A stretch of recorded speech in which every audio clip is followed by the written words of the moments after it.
Hello there people of the internet, CJ the prop maker back again with another video, and today you've caught me all armoured up because I'm going to be discussing a group called the Dahogrian Empire. Now what is the Dahogrian Empire? Well, it's essentially a foam fighting group, a combat LARP group in Joburg. I intend to someday travel up there and get involved in one of their battle events. The only trouble is finding people to join my raiding party, and I recently got requested to do a demonstration for a bunch of people who run an airsoft group in Durban, which is fairly close to me, because they want to get involved as well. Unfortunately, I could not travel down there to do a live demonstration, so I'm recording this video for my friend Ty as a demonstrative video about the rules and how combat works at Dahoga. The first thing I'll be discussing is the different types of weapons you get at Dahoga. The first type of weapon, and the most common you will see, is what's commonly known as a boffer, which is essentially a pool noodle on a PVC pipe, and it has been wrapped in duct tape and other such materials to make it resemble a sword or an axe or a mace or what have you. This is the most common type of weapon purely because it is the easiest to make and is the easiest to use. You don't have to think too hard about how to use it, you just swing it and it's decently padded enough that you can really smack someone with it and it's not going to really injure them. Conversely, there are more realistic looking weapons like this one here. This curved sword I designed with a PVC pipe as the core, and it had a curve to it, so I've just bent the handle back using the heat gun, and it has this nice recurve shape which lends itself very well to combat. For those of you interested, I will be posting a tutorial video soon on how to make a more realistic foam combat sword like this one here. That being said, this type of sword here is not going to be very common at Dahoga. You're more likely going to encounter this type of sword because it is simply easier to make. That's all I have to say about swords, but there are other types of weapons that you can use at Dahoga, like spears. Now, particular attention has to be paid to spears. You may notice that the shaft of the spear is not padded. That is because in Dahoga, spears are thrusting weapons, which means the tip is very decently padded and squishy in the tip, so you can thrust into somebody and that will count as a blow, but you may not swing your spear, because if you swing your spear, chances are very high that you're going to hit them with the non-padded section on the shaft, and that could actually hurt. So we try to stick to thrusting techniques with the spears. A spear in Dahoga does not work the same way as a javelin, meaning you cannot throw your spear because it is not a designated throwing weapon, which means if you want to use a spear, you must use it like so. Both hands on the shaft and thrusting attacks only. You can use spear and shield, but it is not recommended, because spear and shield in Dahoga combat tends, unless you're fighting in a very tight formation, it tends to sacrifice agility. With two hands on the shaft, you're able to make very quick movements, up, down, left, right. With spear and shield, you want to hold the spear as far back as possible, which means you're no longer as agile as you were. It really is up to you. Me personally, if I was going to wield a spear, I would go without a shield because I would prefer to be agile, but it's up to you. If you would rather sacrifice agility for more defense, I'm not going to stop you. The bane of every Dahoga player is the flail. Why do I say this? Because flails can bypass shields and can strike an enemy by getting around the shield and striking them, or getting around a weapon and striking them, and they are very difficult to defend against. I'm not saying that the flail is a foolproof be-all end-all of Dahoga weapons, but it is certainly very effective in a lot of the footage of Dahogrian Empire combat. The trouble is that making flails is very difficult. It took me a while to figure out how to make this one and how to make it safe for Dahoga. As you can see, the shaft of the flail is decently padded, so that if somebody does get hit with the shaft by accident, it's not going to be that unpleasant. But the business end is this, which, as you can see, is very squishy. I basically made this one by wrapping a stress ball in a bunch of socks and then attaching them to a PVC pipe and then padding the PVC pipe with foam. If you want to see a tutorial on how to make a flail like this one here, leave a like and a comment and I will post a tutorial on how to make it. And the same goes for any other weapon you see in this video. If you want to see a tutorial for it, leave a like and a comment and I will get to that in due course. Next we move on to my personal favorite, ranged weapons. Bows and arrows, crossbows, javelins, anything like this.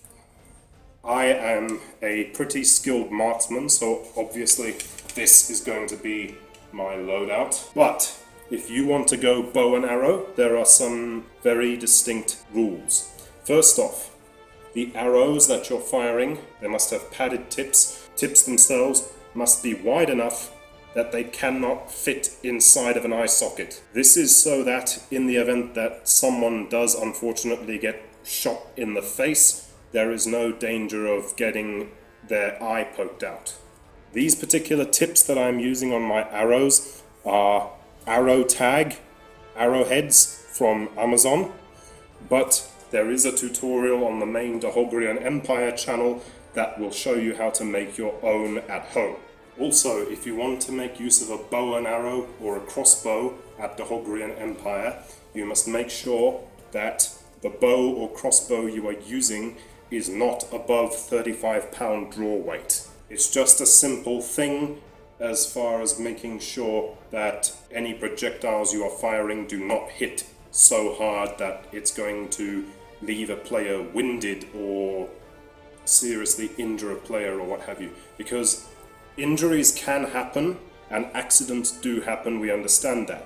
But in Dahogrian Empire, we take measures to ensure that in the event that an accident does happen, it will not be overly painful or debilitating.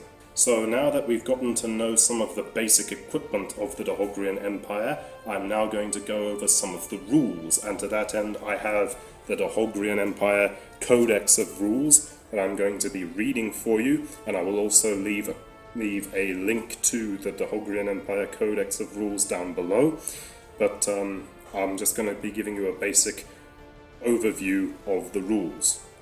So the golden rule about Dahoga is that it is an honor-based game. While the chaos of melee leads to not knowing whether you have been struck or not, when in doubt it is better to assume that you have been struck.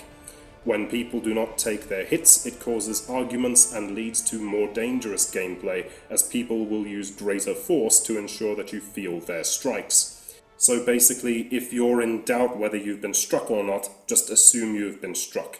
Because if you're there saying, oh, you hit me, oh, I didn't feel that, it's just going to lead to people swinging harder, which is going to lead to a higher risk of you getting hurt. So don't be that guy.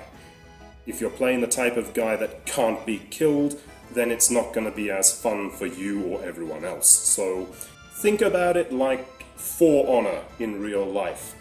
In For Honor, there is no doubt about it, you are going to die. Just take it on the chin and get back up and keep playing. It's not going to hinder your enjoyment or anyone else's enjoyment. Just roll with it. Second rule, the referee is the law. In many of these games, a referee will be present to judge whether someone has sustained a strike or not. In any and all cases, the referee has the last word on the matter and holds the right to dismiss anyone from the battlefield. So whenever there is a referee or a marshal present, whatever they say goes. If they say you have been hit, you have been hit. Okay? Just don't argue on it. As far as combat etiquette goes, Dahoga is a semi-full contact game, which means medium force is recommended to fight with. Strike too lightly, it causes disputes as to whether you've been struck or not. Strike too hard, and it's a safety risk. It is advised to cater your strikes to the body weight ratio of those who oppose you. If they are smaller than you, strike softer. If they are larger than you, strike harder. In Dahogrian Empire, there are 4 zones that are no targeting zones, and that is the head, the fingers, the toes, and the groin.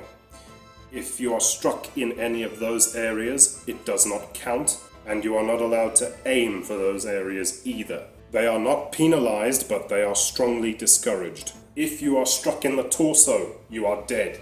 If you are struck in a limb, say the arm, then that arm becomes disabled and you must drape it behind your back, or else just hang it at your side, indicating that that arm has become lame and you cannot use it. And if you are holding something in that arm, you must drop whatever you are holding, because that arm cannot be used now.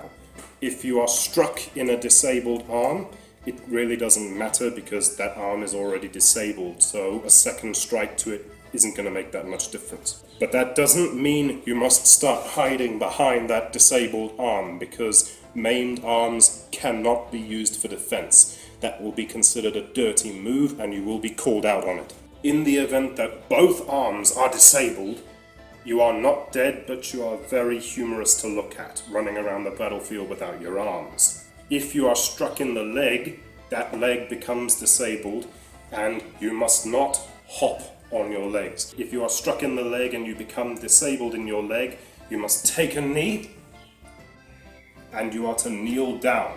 No hopping. Because if you start hopping around on one leg, your balance is impaired, chances are you're going to fall over and injure yourself. We don't want that to happen, so if you are struck in a leg, you go down on one knee. If you are struck in the lower leg multiple times, it doesn't count. If you are struck in the upper leg multiple times, so the thigh, the buttocks, that sort of region above the knee, if you are struck in the upper leg multiple times, you are dead. Upper and lower legs are different in that regard, but if you are struck in either the upper or lower leg once, you must take a knee and go down. There are healers in the game, and they must be visibly marked with a blue caduceus.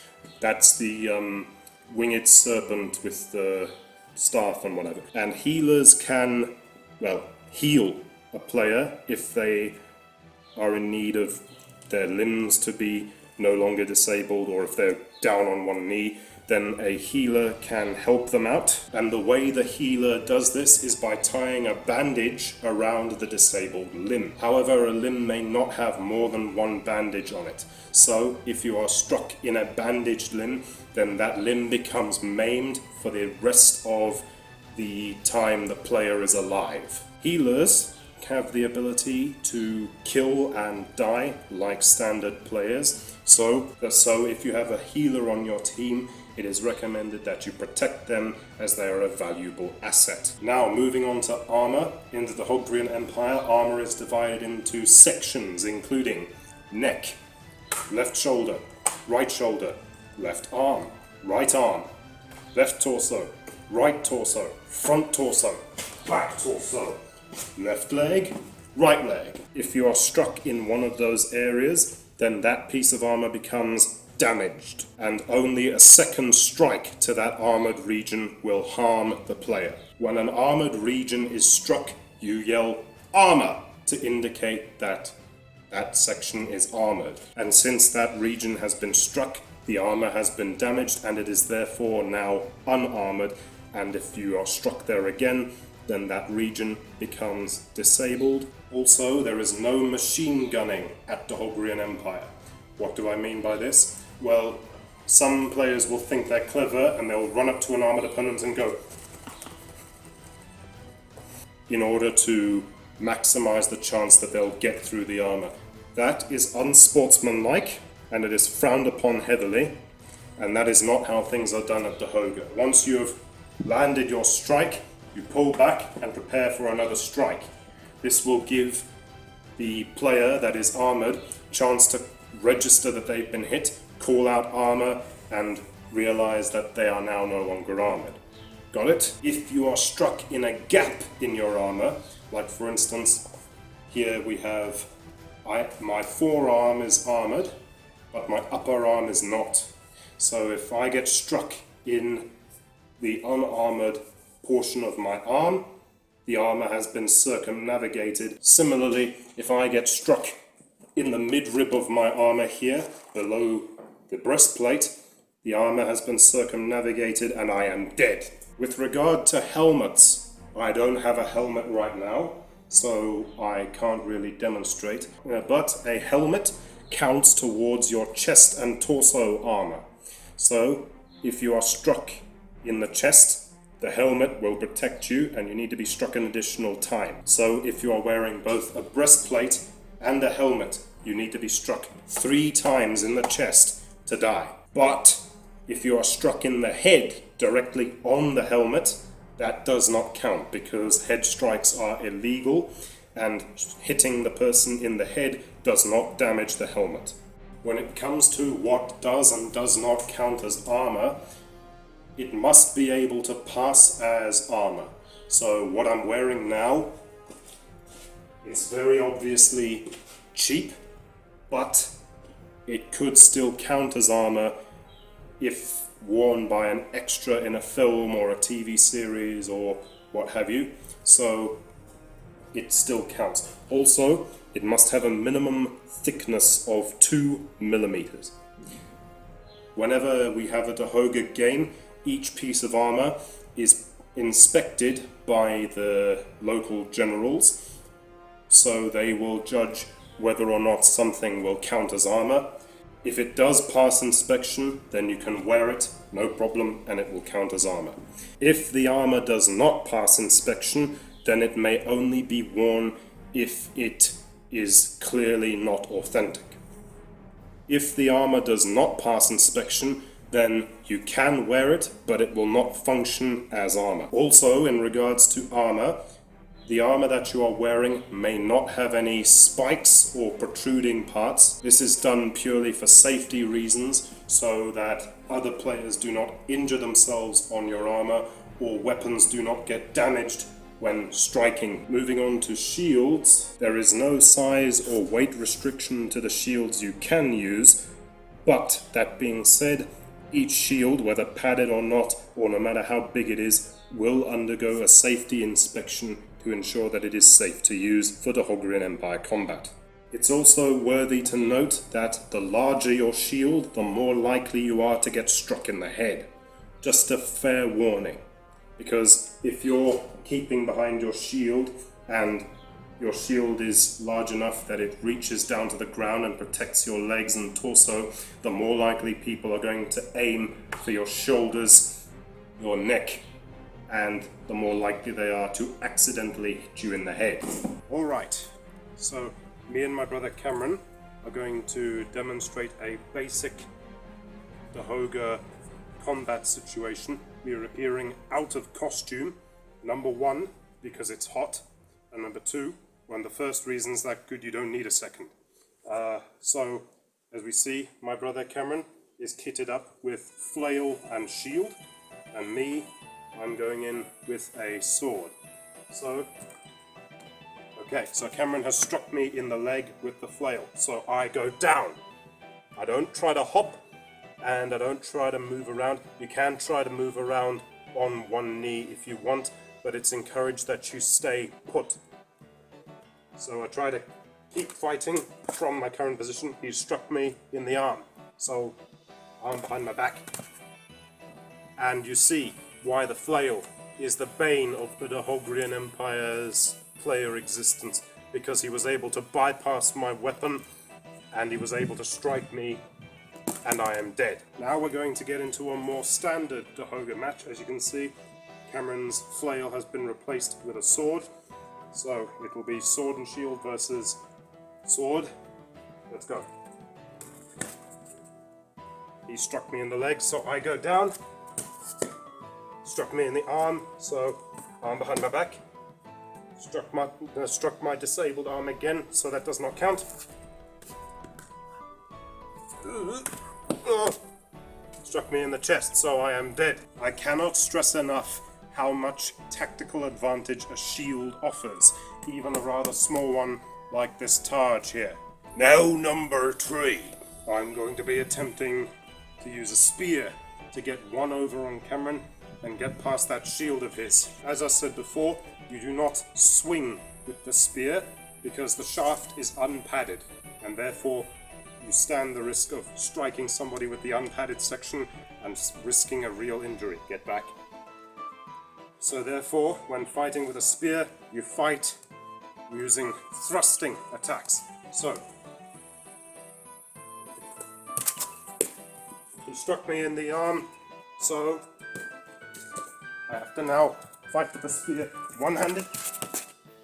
He struck me in the chest, so I am dead. Now we're going to give it one last attempt, but we're going to go full competitive mode here, and we're going to try not to move out of the camera while doing it. Touch the tip of our weapons and go.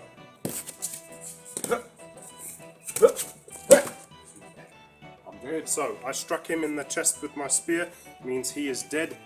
He struck me in the arm with his sword though, so I've lost an arm, but I'm still alive and I can continue fighting.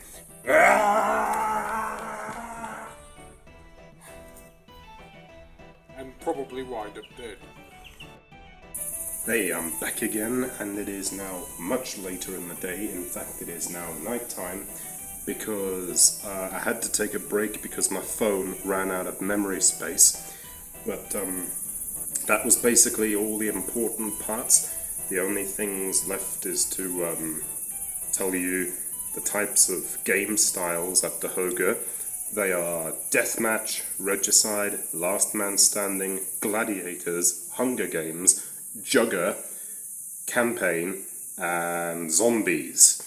Now, I'm not going to be going into detail about those game modes. If you're curious, you can go and follow the link that'll take you to the Dahoga Codex of Rules.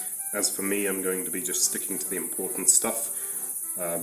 And final thing is that there is a note on night matches, which, as you might suspect, is matches at Dahoga that take place at night. Campaign, Zombies, and Regicide can be fought at night. However, no projectiles are allowed at night, as they can get lost, and shield walls are to be discouraged. Please be aware that headshots are far more common in night matches. Those are all of the things that are really need to know about the Dohogrian Empire. And if there are any other things you need to know about the Dohogrian Empire, I will be posting links down below to the Dohogrian Empire official YouTube channel, where Jean, the head marshal of the Dohogrian Empire, will demonstrate things to you and will take you through some basics and will show you how to make basic Dahoga gear. And if you have any questions, please feel free to ask. And without further ado, that's it for this video. I've been CJ the Prop Maker. Stay tuned for more content, and if you have any video requests yourself, please do leave a like and a comment about what you want to see, and I will see you